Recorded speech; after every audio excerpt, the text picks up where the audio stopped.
السلام علیکم ورحمۃ اللہ وبرکاتہ۔ عزیز طالبات، اللہ تعالیٰ کی ذات سے امید ہے آپ سب خیر و عافیت کے ساتھ ہوں گے۔ آج ہم اپنی کتاب شرح معانی الآثار کا 41واں سبق پڑھنے جا رہے ہیں۔ آج ہمارے سبق کا عنوان وہی ہے باب القنوت فی صلاۃ الفجر وغیرہا، نماز فجر و دیگر نمازوں میں قنوت پڑھنے کا بیان۔ آج ہمارے سبق کا آغاز ہے وَكَانَ أَحَدُ مَنْ رُوِيَ عَنْهُ ذَلِكَ أَيْضًا الْبَرَاءُ۔ جیسا کہ آپ کو معلوم ہے، ہم پڑھ رہے تھے فریق اول یعنی ائمہ ثلاثہ کے دلائل کے جوابات۔ امام طحاوی فریق ثانی یعنی ائمہ احناف کی طرف سے فریق اول کی احادیث کا جواب دے رہے تھے۔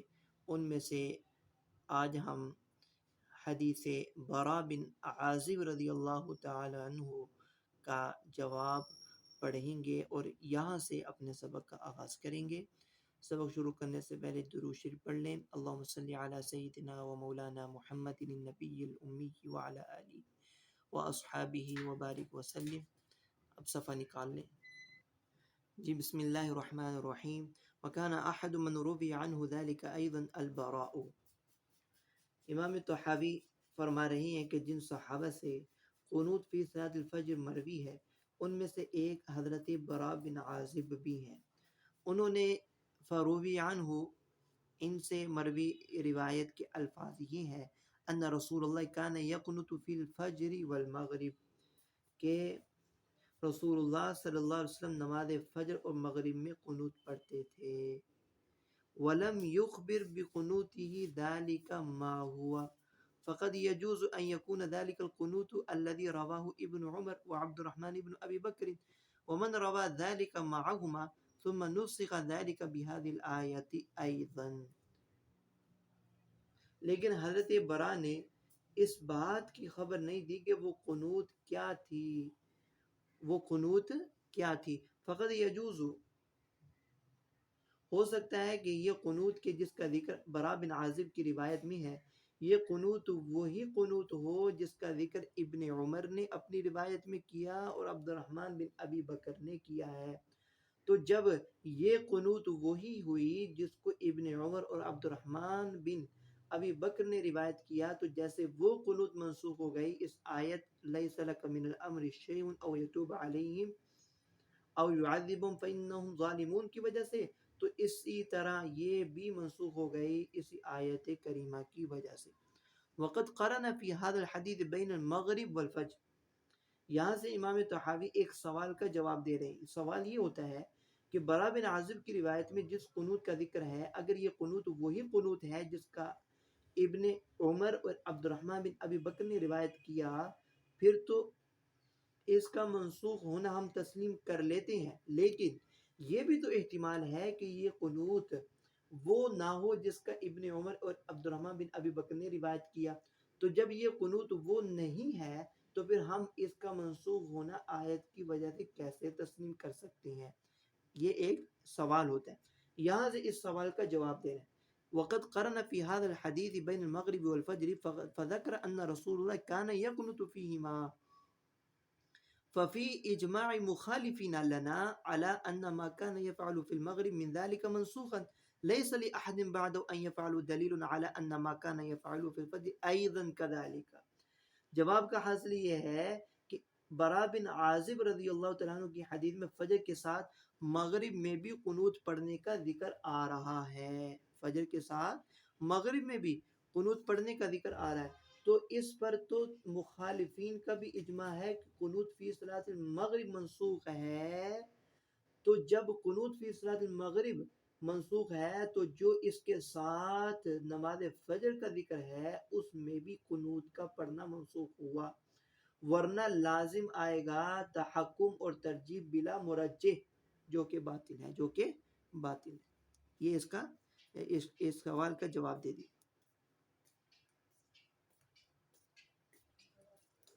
وكان أحد من روي عنه عن رسول الله أيضا القنوت في الفجر أنس بن مالك.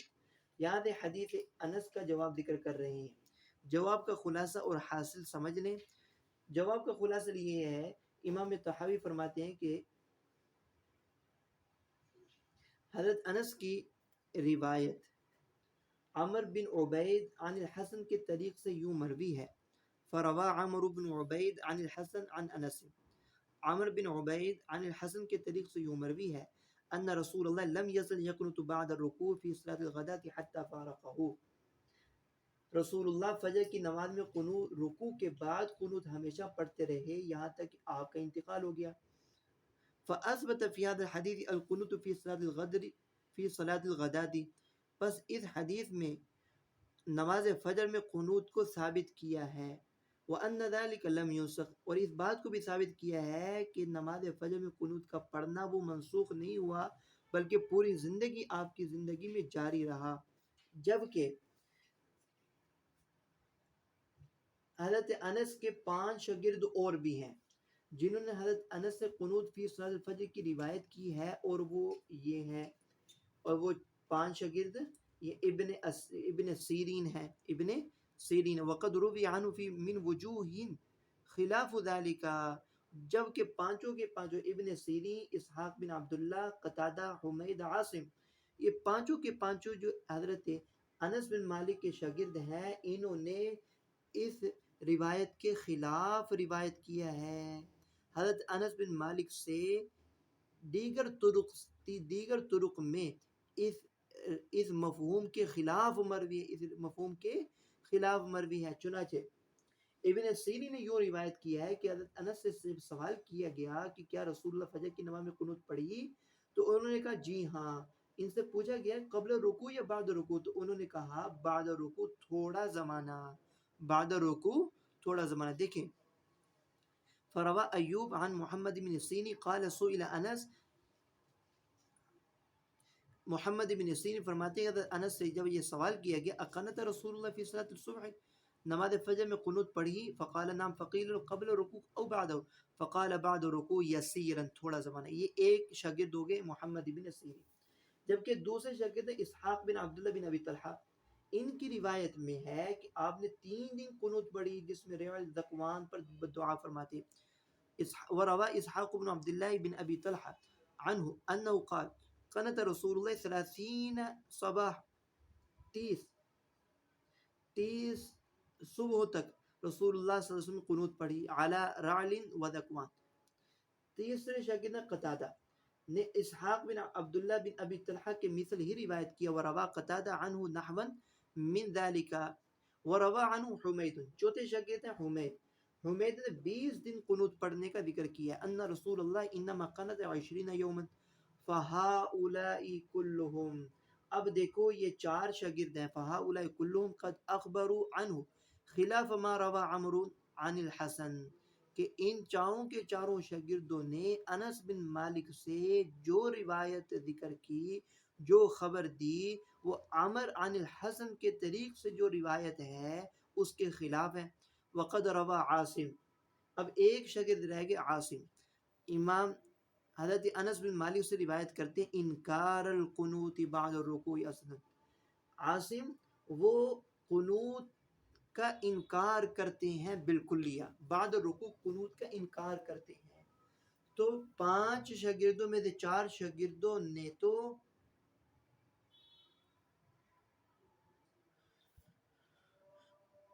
اس مفہوم کے خلاف روایت کیا.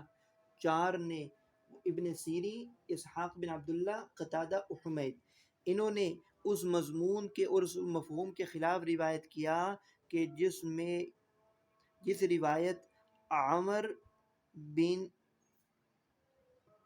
عبید کی روایت کہ جس میں قنوت فی الفجر کے منسوخ نہ ہونے کا ذکر ہے، کہ آپ نے پوری زندگی نماز فجر میں قنوت پڑھی اور نسخ نہیں کی. تو اس عمر بن عبید کی روایت کے خلاف 4 شاگردوں نے روایت ذکر کی، اور ایک شاگرد جو ہے عاصم، امام حضرت انس بن مالک کے شاگرد عاصم، انہوں نے تو بعد رکوع قنوت کی نفی کر دی، انکار ہی کر دیا بالکل لیا، ان رسول اللہ انما فعل ذلك شهرا ولكن القنوت قبل الركوع، فزاد ذلك أيضا ما روى عمرو بن عبيد وخالفه، فلم يجوز لأحد أن يحتج في حديث أنس بأحد الوجهين مما روي عن أنس، لأن لخصمه أن يحتج عليه بما روي عن أنس مما يخالف ذلك. وأما قوله ولكن القنوت قبل الركوع فلم يذكر ذلك عن النبي، فقد يجوز أن يكون ذلك أخذه عمن بعده أو رأيا رآه فقد رأى غيره من أصحاب رسول الله خلاف ذلك، فلا يكون قوله أولى من قول من خالفه إلا بحجة تبين لنا.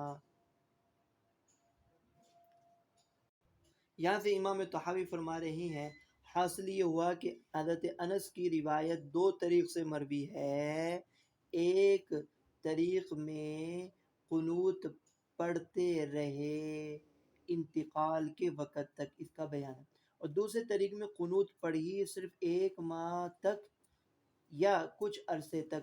تو جب یہ دو طریق سے مروی ہے تو اب کسی ایک فریق کے لیے یہ بات جائز نہیں، یہ بات فلا یجوز لأحد ان یحتج فی حدیث انس بأحد الوجہین، کسی فریق کے لیے یہ بات جائز نہیں کہ بغیر کسی دلیل کے کسی ایک جہت سے استدلال کرے، اس لیے کہ اگر کوئی ایک جہت سے استدلال کرتا ہے بغیر دلیل کے تو دوسرے فریق کے لیے بھی گنجائش ہوگی کہ وہ دوسری جہت سے استدلال کرے بغیر دلیل کے. تو جب حدیث سے انس میں اضطراب ہوا،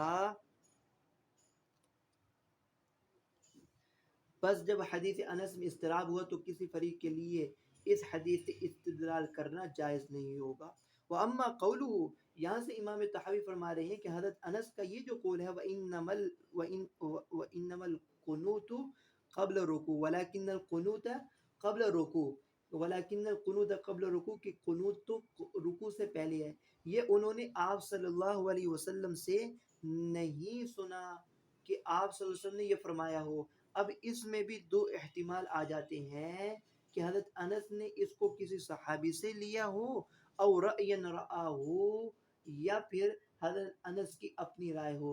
اگر انہوں نے یہ قول لیکن القنوت قبل رکوع فقد رآہ غیرہ من اصحاب رسول اللہ خلاف ذالک، اگر انہوں نے کسی صحابی سے لیا ہو تو چونکہ دوسرے صحابی کی روایات اس کے خلاف ہیں، اس لیے اس روایت کو دوسرے صحابہ کی روایت پر ترجیح حاصل نہ ہوگی، اور اگر یہ ان کی اپنی رائے ہے تو چونکہ دوسرے صحابہ کی روایت ان کے خلاف موجود ہیں، لہذا بغیر حجت کی حضرت انس کی رائے کو ترجیح حاصل نہیں ہوگی. یہ ہے جواب اس کا.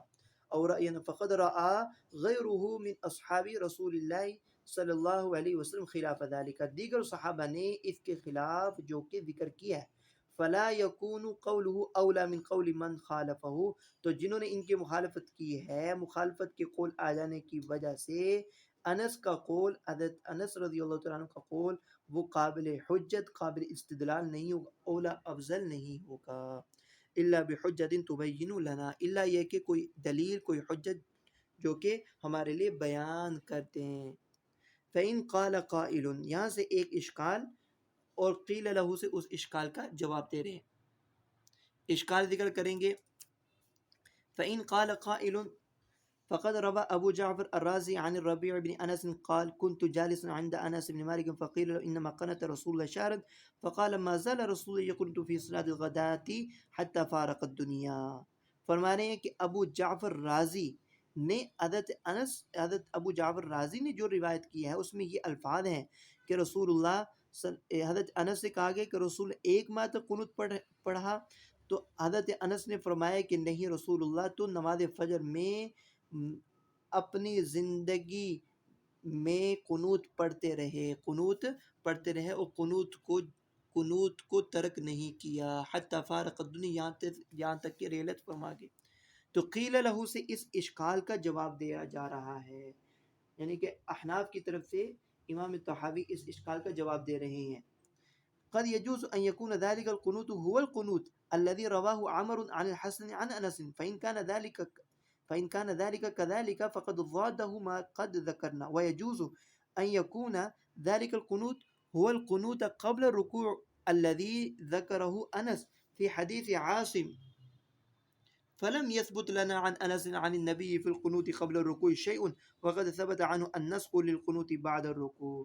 اس کا جواب کا حاصل یہ ہے کہ ابو جعفر کی اس روایت میں قنوت قبل الرکوع یا قنوت بعد الرکوع کی کوئی تصریح نہیں ہے. اب اس میں دو احتمال ہیں، قنوت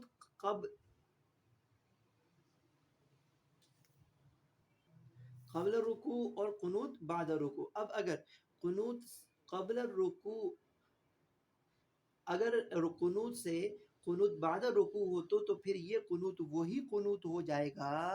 یجوز ان یکون ذلک القنوت هو القنوت، تو یہ قنوت وہ قد يجوز ان يكون ذلك القنوت هو القنوت الذي رواه عمرو عن الحسن. اگر قنوت سے مراد قنوت بعد الرکوع ہو تو پھر یہ وہی قنوت ہوگا جس کو عمرو بن عبید نے عن الحسن کے طریق سے روایت کیا، اور اس کا جواب ہم پہلے بیان کر چکے ہیں کہ وہ منسوخ آیت کے نازل ہونے کی وجہ سے.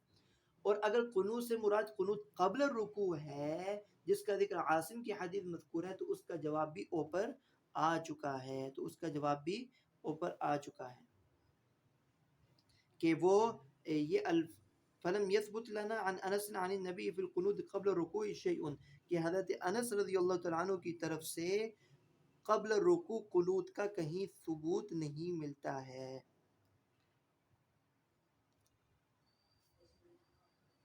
چونکہ ابھی ہم اسی کا جواب پڑھ چکے ہیں کہ حدیث انس سے استدلال کرنا کسی ایک جہت سے بغیر دلیل کے وہ درست نہیں ہے، کیونکہ دو جہتیں ہیں کہ ایک جہت میں قبل رکوع اور بعد رکوع، دوسری جہت میں بعد رکوع کا ذکر ہے.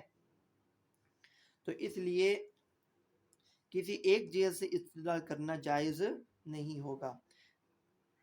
تو اس لیے اضطراب ہے حدیث انس میں، تو کسی فریق کے لیے جائز نہیں ہے کہ حدیث انس سے استدلال کرنا. تو اس کا وہ جواب ہم اوپر گزر چکا ہے.